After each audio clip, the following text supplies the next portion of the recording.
let's go ahead and take another example now. Classic one is, let's say I'm going to create and start a new chat.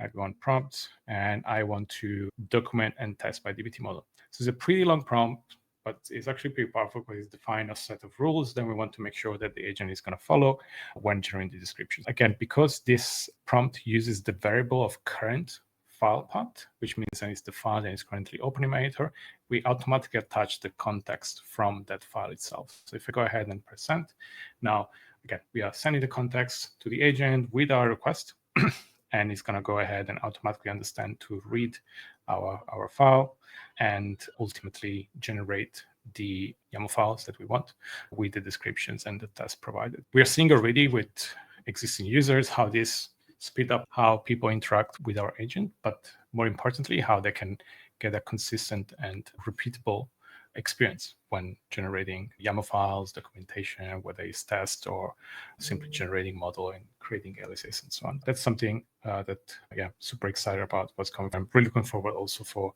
what users are coming up in terms of prompts as well. While this is completing, the next thing I want to show now is about how we can actually edit it. So what the editing process looks like for generating this prompt. So I'll just go ahead and open this file now. Ultimately, this is YAML, which means that as soon as we add a YAML formatted prompt, this will be made available for us in the menu as well. Now I have my newly generated YAML files. It follows our dinorules in terms of how we want this to be configured. And now I can go ahead and click on accept. And now the new file is created there. Now,